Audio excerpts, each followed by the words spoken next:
जमायचे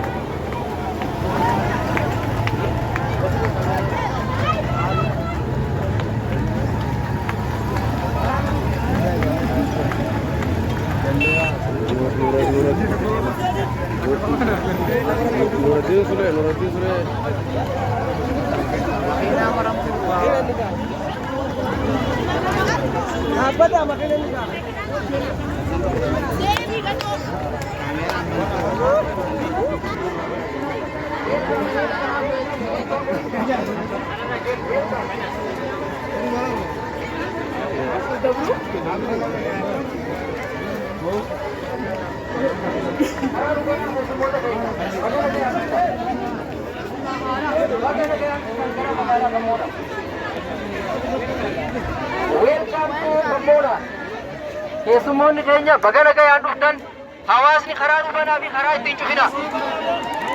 Hawaasni karaa hin cufina. uffatu jiran qor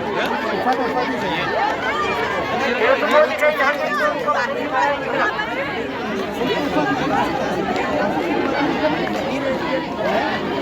Karaa duraan cufina. Karaa duraan cufina. Warri keenya akka karaa nuti abo hawaasni gamana goota eessa jala deemansa uffatu deemanii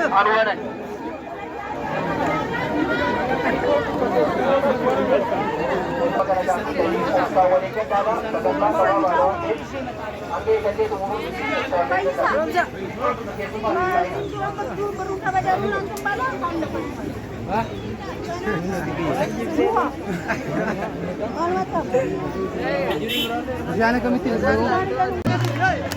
बना हमले बगने अनुष्ठान के सम्मान के welcome to कमोना वेलकम के सम्मान के जो बगना गया है हम के वेलकम टू कमोना हमले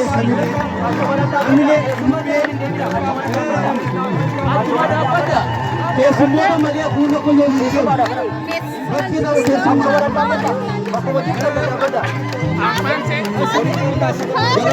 semua tu mana pun jelas ada.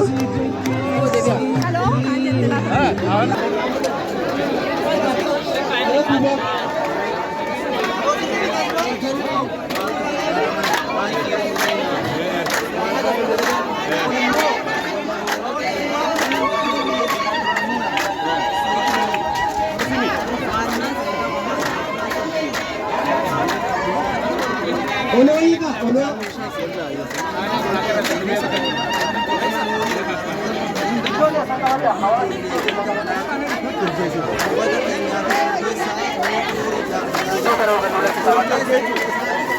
Okeeyyoon fayyaati bakka qaban daaraa tatta'a hiika.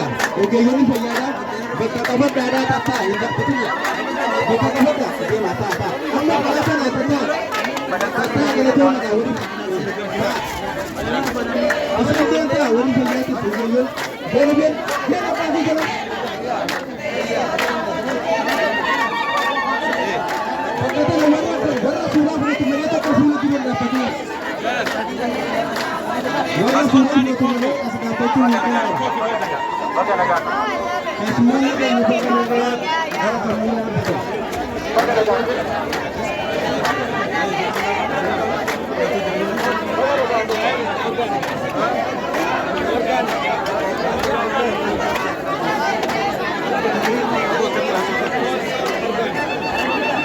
Sagantaa keenya kan wanti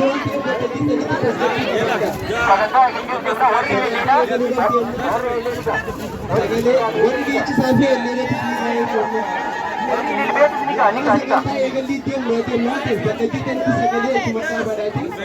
ergaa sirraa isin bartu dhaggeeffadha.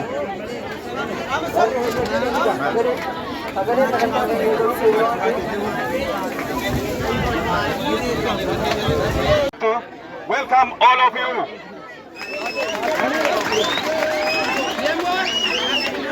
Distinguished guests, Excellency Joe Sullivan, Project CURE, Excellency Dr. Tira from Haramaya University, Excellency Dr. Nuruddin, Lamif Relief Development Agency, Excellency Dr. Ahmad from Haramaya University, Excellency Dr. Elias Sadiq from Haramaya University, Excellency Mr. Asad from Haramaya University, Excellency Mr. Arif Diaspora. I would like to extend a special warm welcome to distinguished guests. Ananufu, welcome to. Kabajamtoota abbootii gadaa, kabajamtoota haadholii siiqqee, kabajamtoota qeerroo fi qeerree teenyas, kabajamtoota hooggantoota waajjira mootummaatii fi akkasumas kabajamtoota hojjettoota kaabineetii teenyaa fi hooggansa waajjiraalee hundaafuu akkasumas bulchiinsa magaalaatii fi hundi keessanuu sagantaa guyyaa har'aa kanatti argamuu keessaniif anaa dhufuu baga nagaan dhuftan isin jechuu barbaada.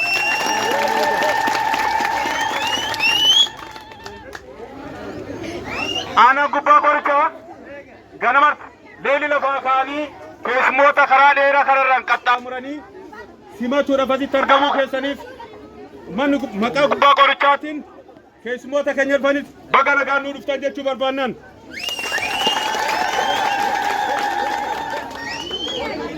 Gubbaan qorichaa aanaan gubbaa qorichaa godina Harargee lixaa aanaa 20 keessa aanaa tokko jechuudha. Hundeeffamni isiitis bara 1987 kan hundeeffame yoo ta'u amma aanaa godina keessaa akkuma beekamutti araddaa 22 fi bulchiinsa magaalaa 2 kan qabdu yoo ta'u baay'inni jiraattota isiitis ummata 200 ol kan jiraatanii fi akkasumas baay'inaaleen hojiileen qonnaa fi hojiin adda addaatis qonnaan adda addaas kan gaggeeffamaa jiru yommuu ta'u namni haala aanaa keenya kana baree kan investimentis godhuu barbaadu kan dhufee qabeenya isaatiif dhufee dalaguu barbaadu dhufee asitti nu wajjin dalagee uummata misooma isaatiif misoomsee ibillee jijjiiruu kan danda'u ta'uu isaati jechuudha. Kabajamtoota keenya har'aan tana buufanni fayyaa argitan kun abbaa biyya teetii ta'e abbaa afaan keetii abbaa aadaa teetii ta'e dhoobbii ta'e dubiyyee tulluu ta'e mumunnat bakkayyuu ta'e bakka mayiraan mayir buli dagan wal jaalat wal jala deem akkana siin jetti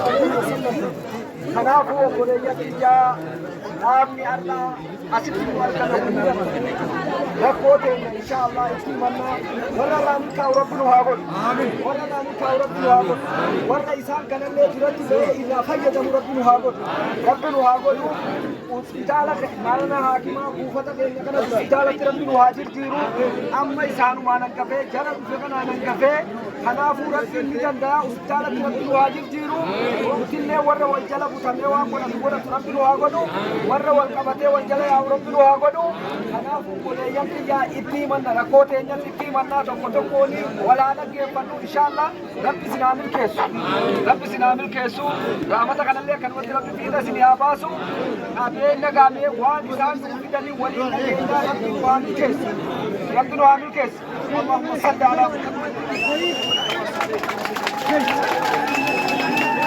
Manguddoota keenya mee hamileedhaan nu simadda.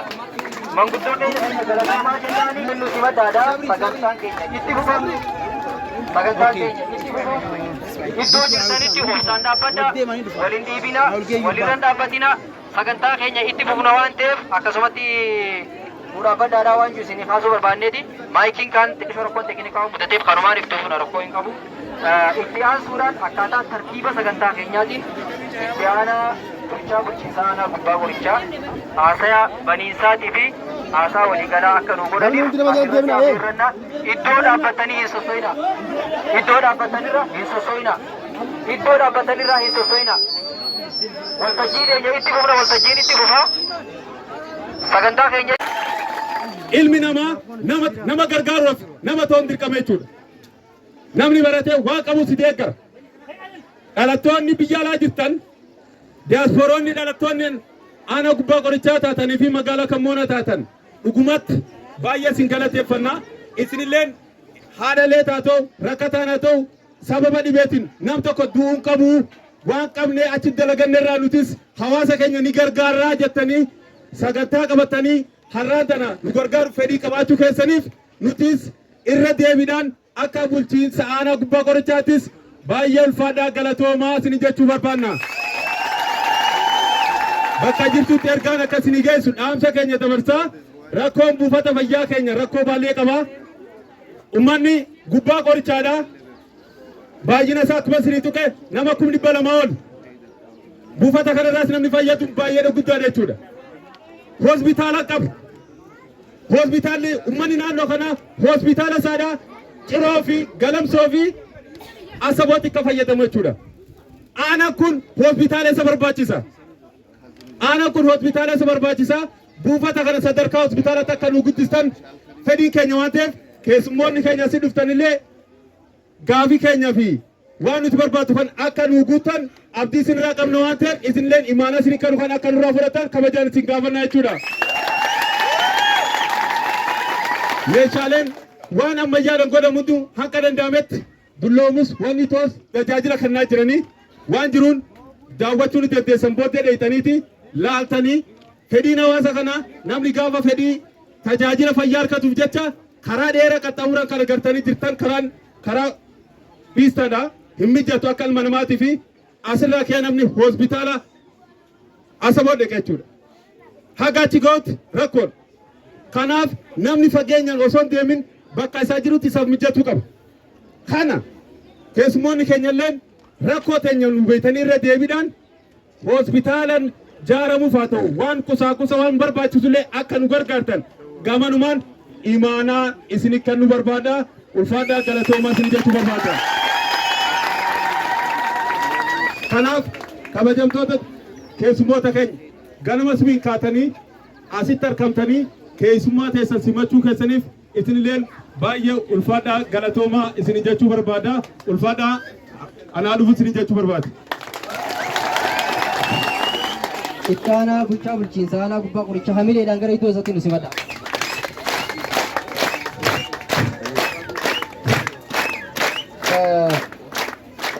Ittaanaan bulchaadhaa waan baay'ee kaasuuf yaalee jira. Sababa hanqina yaalaatii fi buufata fayyaa takka hospitaalaatiin kan ka'e ambulaansiin karaa kana gubbarra fiigaa oolti jechuudha. Tajaajila gama fayyaatiin nuuf kennu baay'ee boodatti hafaadha. Qorichaa wajjin wal qabatee, ogeeyyii wajjin wal qabatee kenni tajaajila as kennu maala qabduudha. Kanaaf qaamni nu deeggaruu danda'u akka nu deeggaru gaafii keenya akkasuma bakka bulchaan keessatti dhiyeessuudhaaf ilaalla. Baay'ee nurraa fayyada jechuudha. Haala hawaasa irra rakkoo jirtu waan ta'eef isinillee isaanii keessan galatoomadha. Amma kallattiidhaan haasaa kan nu taasisan Dr. Eliyaas Saadiq bakka bu'aa uummataatii fi Yuunivarsiitii Haramaayaa irraa asitti as ba'ee waa'ee dhimma tajaajila kanaatii wajjin wal qabatu haasaa hawaasa kanaaf kan taasisuu fi itti aansuudhaan Dr. Nuraddiin Lammiif Relief Development dhaabbata jaamurraa haasaa asitti as ba'anii dhimma kaayyoo dhaabbata isaaniitii fi haala tajaajila itti kennan irratti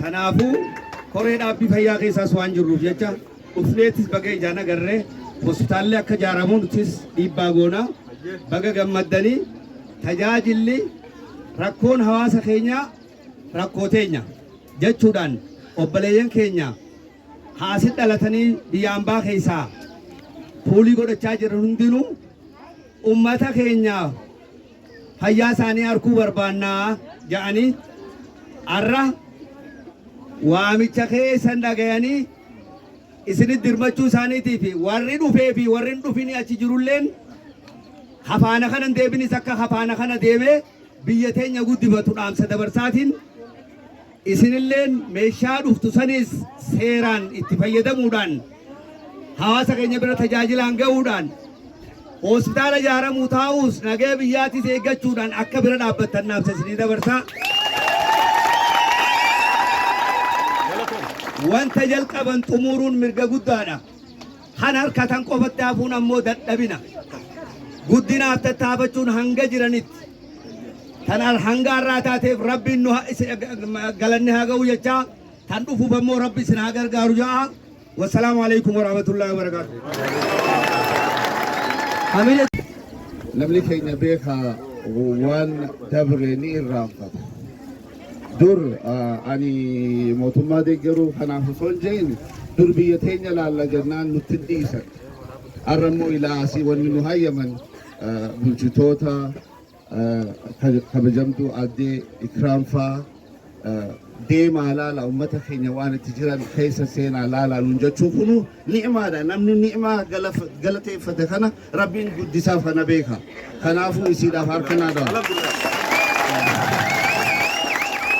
Kabiraa isinitti wanni kun akkamitti ta'e isinitti hima. Bakka biraa hunda godhaa turre asii ka'ee hojiidhaaf Koloraadoon deeme. Magaalaa Ameerikaanii Atlaantaan jiraata. Koloraadoon hoggaan deemu tulluu Naasiroo dhalataa biyya kanaati. Footoon isaa achi jira. Na yaameeti aboo fammoonninis namaa gadii miti. Doolaara 1,000 kanneen faranjoonni kun as akka ka dhufan ka godhe isa. Lammaffaa maallaqa kana meeshaa faranjiin nuuf kanniti malee meeshaa geejjiba achirraa ilaas kaasuus anaaf kafala jee doolaara 40,000 jechuun miliyoona 5.6 beeka. Haatii kammoonaa baga dhalte. Abbaan kammoonaa baga jiraate. Amma immoo kanaan hin dhaabnu karaan kun rabbi sodaadha rabbi sodaadha. Wallaahi addunyaan samii deemuu jirti. Karaan kun karaadha ilmi namaa du'u jira rabbi sodaadha. Ijoollee teenya hegareedhaaf maal dhiisna? Abbootiidhaan dabree ilaa ammaas geenye. Kun mootummaa qofaa miti. Isinis nuhis warri ijoolleen teenya biyya alaa jirrus mootummaa irrattis dhiibaa goonee karaan kun jaaramuu qaba. Abadan. Karaan kun yoo hin jaaramne magaalaan tun hin guddattu. Karaan kun yoo hin jaaramne warri waa harkate asirraa ni baqata malee dhufu. Mee ijoolleen teenyaaf ka biyya alaa dhufte ka magaalaa kana way dhufti adaamaa teessee galti. Haqa haa dubbanu. Mudhiin ilmaana dhukkuba. Kanaafuu isin immoo guyyarra wanna kana dabarsaa jirtanii wanni nuti goonu meeshaa galchuu qofa osoo hin ta'in mootummaa irrattis dhiibbaa ni goona. Ijoollee teenya biyya alaa jirtus itti iyyina isinis hin callisina. Ijoollee teessaniif ijoollee xixiqqoo tanaaf maal dhiistanii deemtan? Shema Rashad Rabbi rahmata godhuuf wanni footoon isaa achi taa'eef maali? Namni hedduun keessan ijaan argitan hin beeku seenaa inni dalage. Ilmi namaa seenaa dalage hedduu qaba. Namni waa ofii isaatiif nyaatee dhuguuf bineensinuu nyaatee dhuga. Namaaf yoo jiraanne namni saba isaatiif jiraachuu qaba. Barnoonni kee saba keetiif, qabeenyi kee saba keetiif yoo ta'e hallayyaa haa seenu.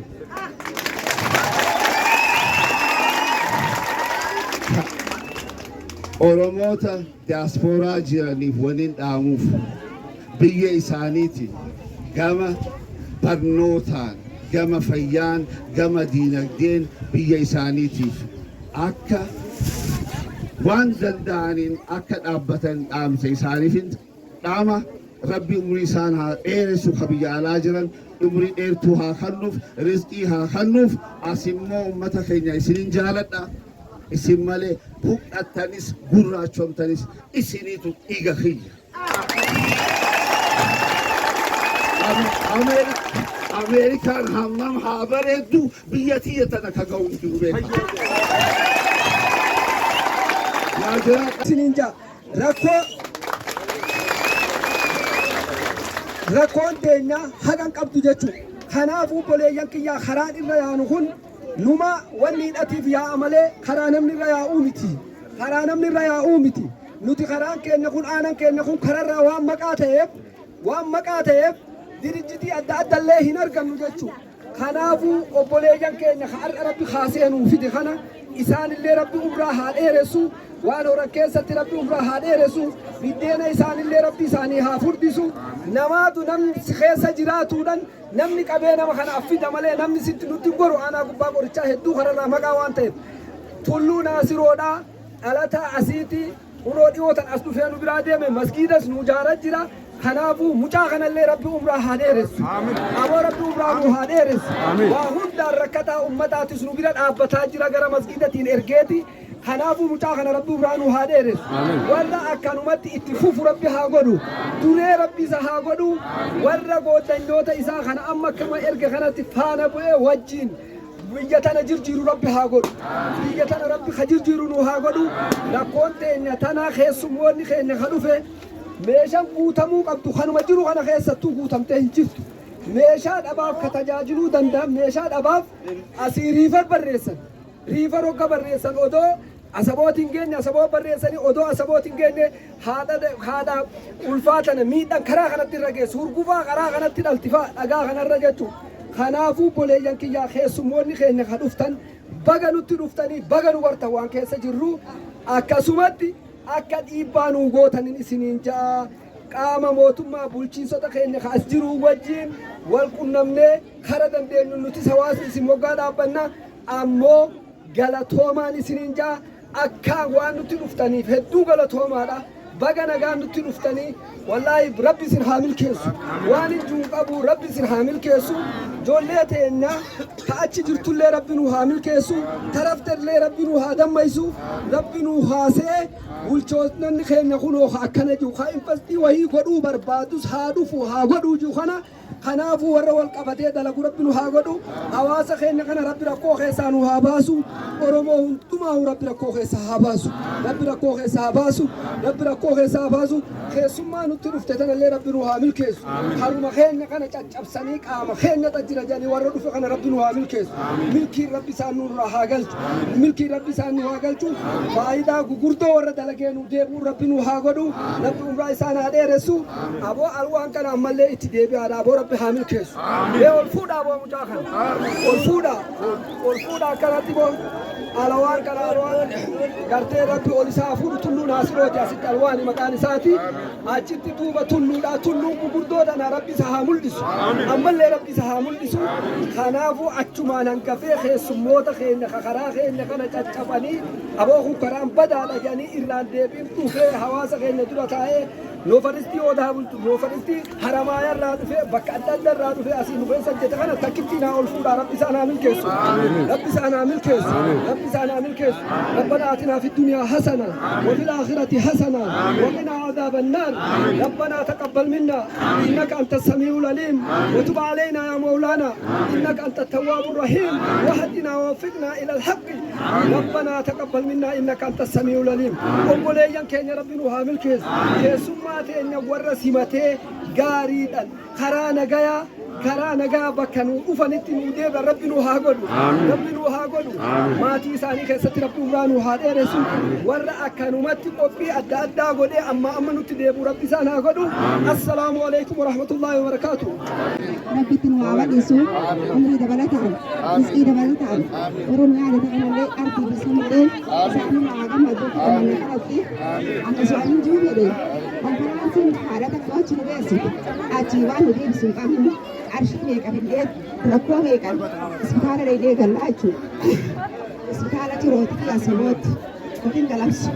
Kanaafuu akkuma itti nu yaaddan kanatti isinillee keessummoonni keenya jazaa rabbi isin haa kafalu galatoomadha bakka nu ga'aan isin carraa bareedaa irraa arganne kanaaf nutillee gammannee jirra galatoomaa isin ijoolleen keenya biyya alaa jirtu umriin isaanii dheerin rizqiin isaanii bal'in rabbi gaaddisa isaanii akka irra teesse kanatti dhalattu fidatti diinillee haa teessisu bakka nu haa ga'u warra fayyaa kan qabu kanallee umraa nu haa dheeressu isinillee warra biyyaa dhufe kana rabbi isin haa guddisu isin haa milkeessu galatoomaan isiniin ja'a. jirtan rabbiin isin haa milkeessu milkii addunyaa fi akhiraa rabbi isin haa kennu warra iftisee diin irratti umrii isin dheerattu rabbi isin haa godhu warra umrii dheeratu rabbi isin haa godhu waan nu ammaan nuun jettan hundaa'u rabbiin isin irra haa qeebalu waan manguddoon isin warri isin ergitanillee nu bira ga'e warra fiixa ba'u rabbi isin haa godhu warra ammallee gargaarsan duuba ejjetee duubarraa waan hundaa'u isaan gargaaru rabbi isin haa godhu duniyaa fi diinii fi duniyaa keessatti illee umrii isin haa dheeressu duniyaallee rabbiin babbareedduu isin haa kennu biyyaan gargaartan haalii teessan gargaartan rabbi isin haa kennu galatoomaan isin ga'a. Kana gartee fiixan baasu rabbi nu haa godhu rabbi nu haa gammachiisu obboleeyyan keenya fi ilmoowwan keenya warra gartee biyya alaa jiru rabbi nu haa guddisu rabbi nu haa mul'isu rabbi nu haa mul'isu rabbi nu haa mul'isu ilmaan keenya kana qofaa miti hedduutu jira biyya kana keessa dhalataan biyya tanaa kan biyya alaa jiru akkuma kun nu hirmaatetti isaanillee nu gaafatanii isaanillee wajjin taatanii isaanillee fitii dabaltanii warra waan kana fiixan baasu rabbi isin haa godhu homii walii haa galchu umri rabbi isin haa dheerisu warra achi san injiin warra alaa san injiin maqaa barbaanne walumaa galattu maqaa rabbi walii galcheetuma hawaasa fi warra yaa godhu rabbi waan keessa umri rabbi haa dheerisu umri rabbi haa dheerisu hundaa'u gartee warra gartee akkanatti fiixa ba'u rabbi haa godhu warra milkaa'u rabbi haa godhu warra milkaa'u rabbi haa godhu hawaasa keenya kanallee hawaasa gammadee akka gammanne kanaan gammachuu keenya rabbi bakkaan nu haa qabu keessummaan alaa dhuftee karaa keenya kanallee gartee rakkoo teenya mana buufata fayyaa kanallee gartee akkanatti rakkoo tana warra burundaa rabbi haa godhu rabbi isin haa dheerisu rabbi isin haa gammachiisu baabadaasi taanii rooba nagaa hortaa barii hultan ballee ana feetaa ana jaalattaa hoowaaqjee horaa bulaa deemana. Itti aansuudhaan ammallee irra deebi'uudhaan ijoollee teenya tadaasfooraadha dhaloota wajji dhalanne waan ta'eef imbirtii teenya waan taataniif akka Ridwaan Hamzaa akka Ummat Hamzaa warreen gurguddaan achi jirtan gurbaa kanarratti nu tumsuudhaan har'a gurbaan dhufaan xiqqaadhaa ka yaadan immoo isin mararra guddaadhaa ta'ee waan nutti mul'ateef hedduu nu gammachiise isa maddii kan nu dhaabbattan akka mirga isaa taatan isinin jechuu barbaada. Dhaamsinan isiniif qabu akka Zaakir Hamzaa akka Nawaar Hamzaa akka Zaakir Hamzaa obboleeyyan keenya ka wajjiin as turtan asii magaalaa tana yaatanii har'a achi jirtan akkuma isin nu biraa yaanetti waan jirruuf dhaloota keenya yaadattanii har'a hospitaalticha kana hospitaala ummata keessan baraaru ta'uu beeytanii bira akka nu dhaabbattanii fi meeshaa takka kan qabne ta'uu isin hubachiifna. Kanumarra jettee meeshaan takka hospitaalticha kana keessa waan hin jirreef har'a bira nu dhaabbattanii wal gurmeessitanii tokko tokkoon odoon taane marti ijoollee dhaloota magaalaa Gommoonaa namni jirtan nama 20 oli akka Useen Guduree kanaafuu marti keessan dhaloota magaalaa dhaloonni Oromoodhaa ka isaanii wajji jirtan ka waahilaa wajji jirtanillee himmattiin nu hiriirtanii akkuma magaalaa Naqamteedhaa bara dabre dhaloonni ishiidhaa ol kaasatti akka ol nu gootan isiniin jechuun barbaada. An obboleessa keessan Muhammad Ahmadeetii rabbi umrii isin haa dheeressu yaada keessan rabbi ol isin haa fuudhu qabeenya keessan keessattillee rabbi isin haa tursiisu maatii teessanii wajjillee rabbi umrii isin haa dheeressu nullee rabbiin gammachuu teessan tanaan nu haa eegu dhibeen nu fitinii nuguba qabaadhaa isiniin jechaatin isinitti dhaammadha. Assalaamu alaikum wa rahmatullaahi wa barakaatuh.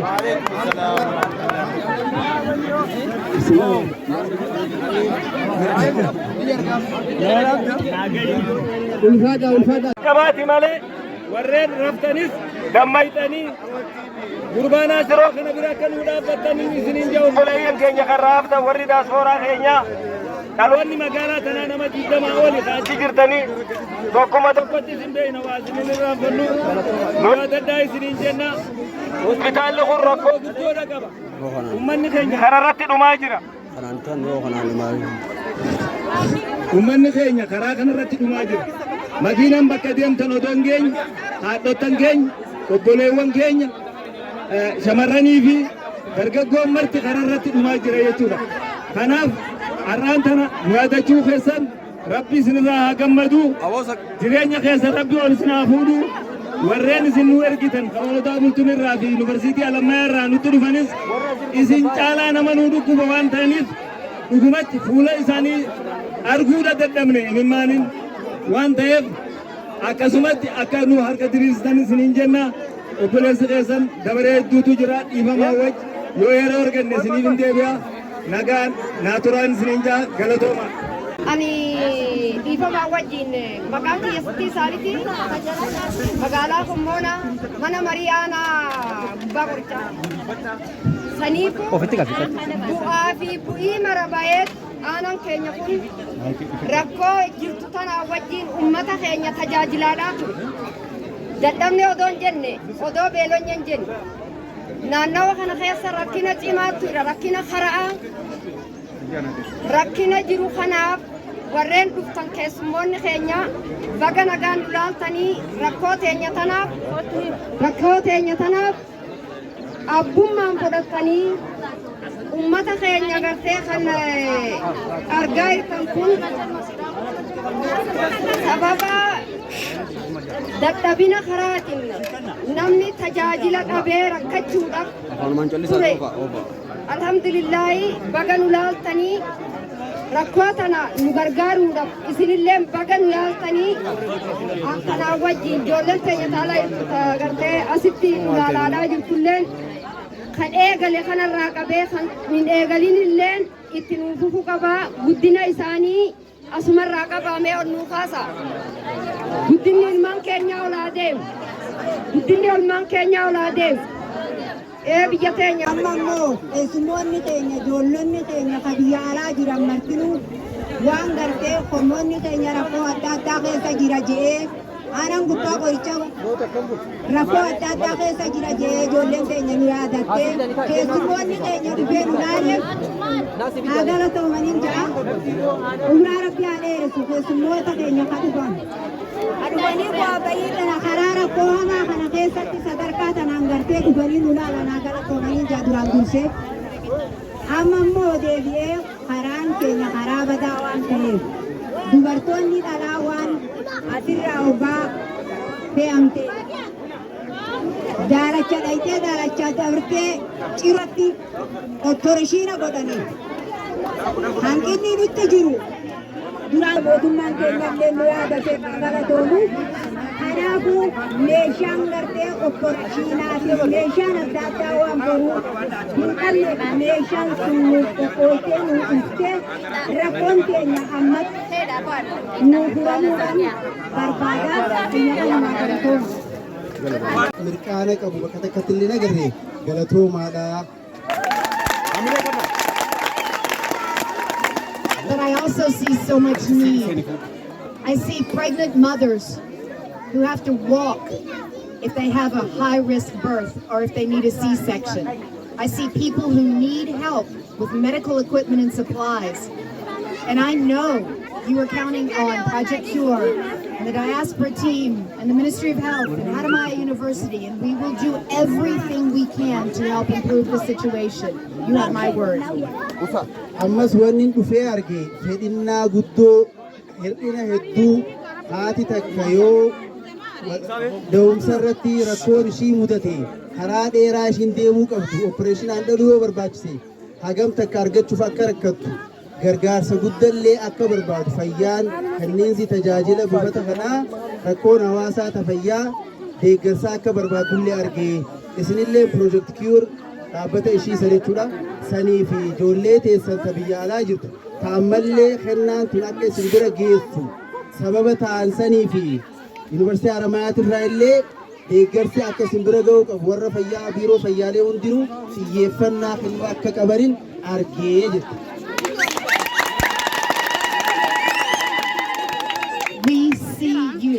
We see you deeply, and I will take each of you home with me back to the United States. Galatoma.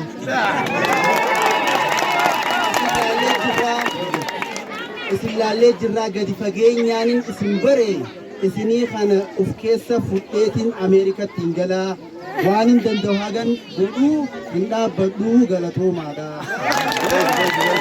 Thank you everyone. Asirratti ilaal ijoolleen teenya taala jirtoonni beekuu qabdu laallee mana kana akka gaarii keessa deemnee ilaalle. An Dr. Ahmad naan jaalatti gaafatamaa hospitaala faanaa Amaaraa keessa jirtu Yuunivarsiitii Haramaayaatti gara kanaa hojii jirru. Laallee buufata fageenya karaan kun karaa guddaarraa qabus laallee. Hospitaalli isaanitti as aanu hospitaala Asaboot ta'uus hin beeku. Hospitaalli irra wayyaa Hacirooti. Namni asii ka'ee haati takka tacimummuun itti jabaatte ciroo ga'uudhaaf maal akka ta'u akka haakimanni beena. Saniifuu asitti tajaajilli opereeshinaa eegalamuu